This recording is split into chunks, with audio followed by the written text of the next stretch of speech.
മോഹൻദാസ് എന്റെ ബോസ് ആയിരുന്നില്ല, ഒരു സുഹൃത്തായിരുന്നു. വളർച്ചയുടെ ആദ്യഘട്ടം മുതൽ ഞാനും ഉണ്ടായിരുന്നു കൂടെ. ഈ കുട്ടികളുടെ സുരക്ഷിതത്വം എനിക്ക് വളരെ പ്രധാനമാണ്. അതെ, പ്രധാനമാണ്. വരും, നമുക്കകത്തിരിക്കാം.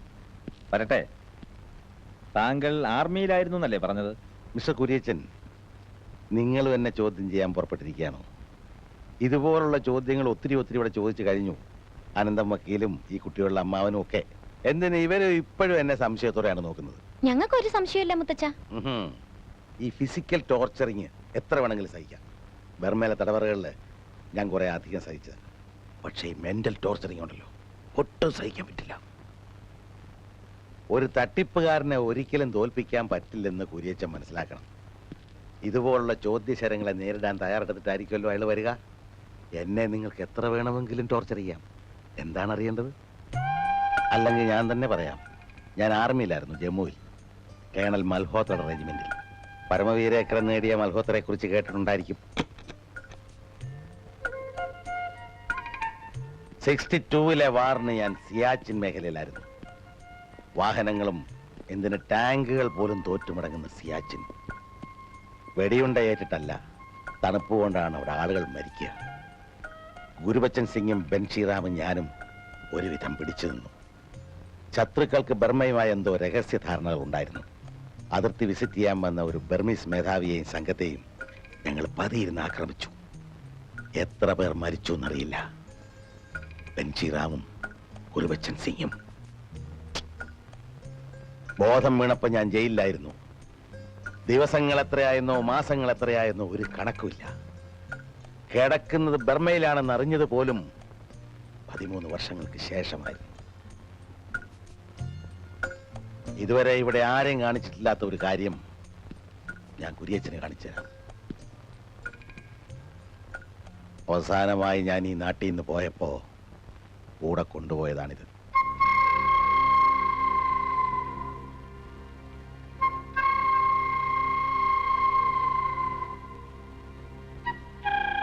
ഇതാരുടെ ഫോട്ടോയാ മുത്തച്ഛ? നോക്കട്ടെ. ഇതിന്റെ ബാക്കി ഭാഗം ഞാൻ എവിടെയോ കണ്ടിട്ടുണ്ടല്ലോ.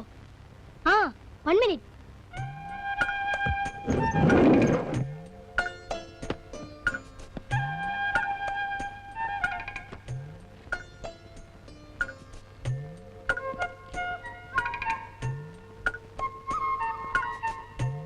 മൈ ഗുഡ്നസ്, അത് തന്നെ.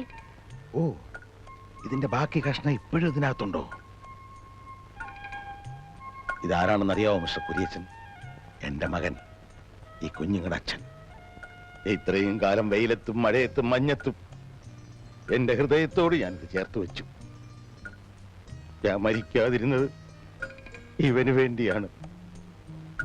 എല്ലാ യാതനകളും സഹിച്ചത് ഇവനെ ഒരു നോക്ക് കാണാം എന്ന പ്രതീക്ഷയോടെയാണ്. പക്ഷേ ദൈവം എന്നോട് കനിവ് കാണിച്ചില്ല.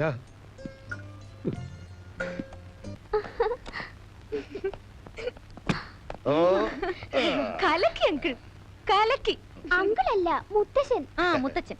എല്ലാവരും ഞെട്ടിപ്പോയി. പറഞ്ഞതൊക്കെ ശരിയാണെന്നേ തോന്നൂ. എന്ത് നാച്ചുറൽ ആക്ടിങ്.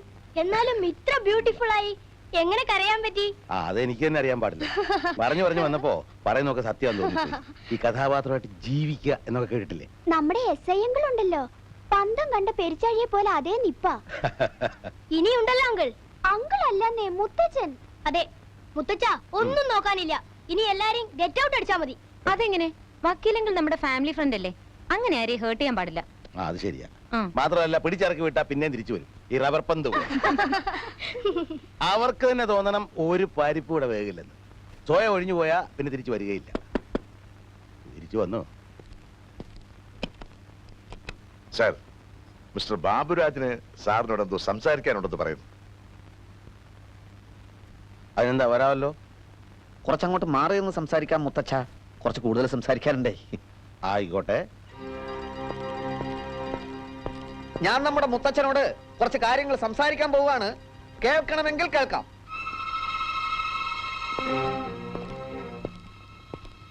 പറയൂ, എന്താണ് സംസാരിക്കാനുള്ളത്? പറയാം. താങ്കൾ പട്ടാളത്തിലായിരുന്നു എന്നല്ലേ പറഞ്ഞത്? ജമ്മുവിൽ. ജമ്മു കാശ്മീരിൽ. मैं आपसे थोड़ा हिंदी में बात करना चाहता हूँ।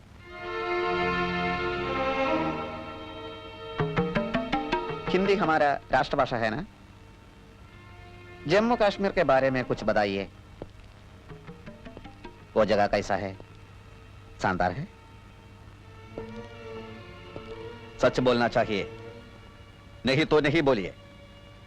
मेरी मतलब यह है, बर्फ से छिपा हुआ पहाड़ों के बारे में कुछ ना कुछ बोलिए। उधर एक शानदार नाला है, क्या नाम है उसका? अगर आप कश्मीर के बारे में कुछ नहीं जानता है तो असम के बारे में बोलिए, बंगाल के बारे में बोलिए, बिहार के बारे में बोलिए।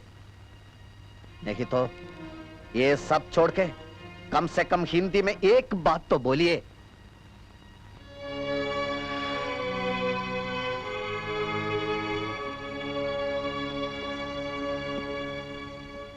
कश्मीर, बिहार और बंगाल के बारे में मैं बहुत कुछ जानता हूं। वो मेरे दिल में ही रहे, वो तुम्हार को सुनाने का जरूरत नहीं। उस डाल लेक में हाउस बोट होता है, देखा है कहीं? उसमें जिंदगी का बहुत तरीका देखा हूं, उसका आमने सामने किया हूं मैं, समझा? मेरे बारे में तुम क्या जानते हो? इधर उधर से मिला हुआ नॉलेज तो अच्छा होता है, मगर तुम्हारा जो है वो पक्का नहीं, कच्चा है, कच्चा। तुम अपने आप को बहुत बड़े समझते हो, उसका नाम है अहंकार। आइंदा मेरा सामने खड़ा होकर बात नहीं करना, बदतमीज, समझा? खबरदार, बदतमीज कहेगा, उल्लू का फटा। चले जा, चल चल।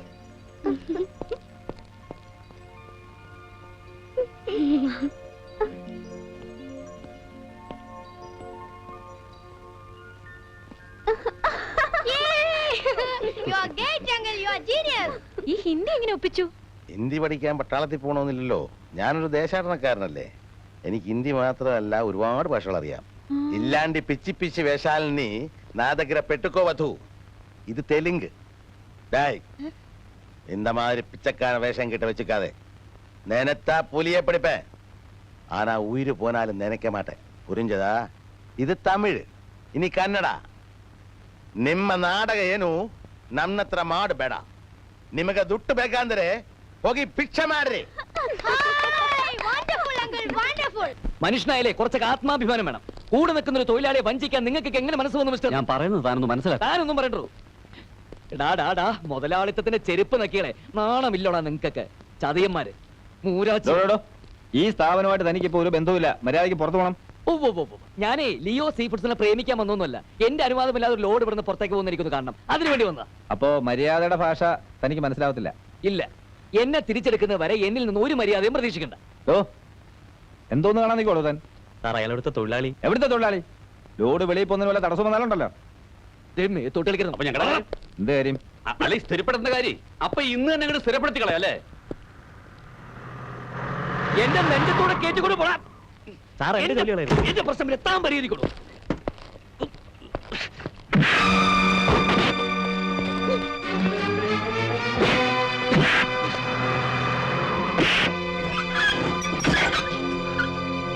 കേരള ഇറങ്ങി പോണം.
ഡോക്ടർ എന്ത് പറഞ്ഞു? അല്പം കൂടി ജീവൻ ബാക്കിയുണ്ടെന്ന് പറഞ്ഞു. പോയൊരു ഗുണ്ടയെ കൂടി വിളിച്ചോണ്ട് പോവാ, എന്നിട്ട് ബാക്കിയുള്ള ജീവൻ കൂടി എടുത്തോ. ഇതൊന്നും ഞങ്ങൾ ആഗ്രഹിച്ചിട്ട് നടന്നതല്ല. ഉവ് വലത് കൈ കൊണ്ട് ഇടിക്കുകയും ഇടത് കൈ കൊണ്ട് തലോടുന്നതായിട്ട് അഭിനയിക്കുകയും ചെയ്യുക ഒരു മുതലാളിത്ത തന്ത്രമാണെന്ന് പണ്ട് കാറൽ മാർക്സ് പറഞ്ഞിട്ടുണ്ട്. ഓഹോ, അപ്പൊ ഈ കാറൽ മാർക്സ് പറയാത്തായിട്ട് ഒന്നുമില്ല ഈ ലോകത്തിൽ. ഒന്നുണ്ട്, ബൂർഷ്വാ വർഗത്തെ ഒറ്റയ്ക്കൊരു തൊഴിലാളിക്ക് നശിപ്പിക്കാൻ പറ്റുന്ന അദ്ദേഹം പറഞ്ഞിട്ടില്ല. പക്ഷെ ഞാനത് ചെയ്യും. മിസ്റ്റർ സാരഥി, ആരാണ് ഇവിടുത്തെ ബൂർഷ? ഈ പെൺകുട്ടിയോ അതോ ഇതിന്റെ താഴെയുള്ള 3 കൊച്ചു പിള്ളേരോ? കുര്യച്ചൻ ഇങ്ങനൊരു മാർഗം സ്വീകരിച്ച് ഞങ്ങൾക്ക് ശരിക്കും വിഷമമുണ്ട് കേട്ടോ. ഇവിടുന്ന് ഇറങ്ങിയ ഉടനെ സാരഥി ഫാക്ടറി ജോലിക്ക് കയറണം. ഇനി എന്റെ ഡോഗ് വരും നിങ്ങളുടെ ജോലിക്ക്. അതിപ്പോഴത്തെ ഈ ചൂടൊന്ന് തണുത്തിട്ട് ആലോചിച്ചാൽ മതി. വാമളെ. പുന്നൂസേ, ഓ ആ മോളെ, ഉം. ഞാൻ ഡോക്ടറെ ഒന്ന് കണ്ടിട്ട് വരാം. വേറെ ആരോടും പറയണ്ട. ഓ, മുത്തച്ഛൻ എവിടെ? ഡോക്ടറെ കാണാൻ പോയി. അയാൾ എന്തിനാ വിളിച്ചേ? ഏയ് അത് വെറുതെ.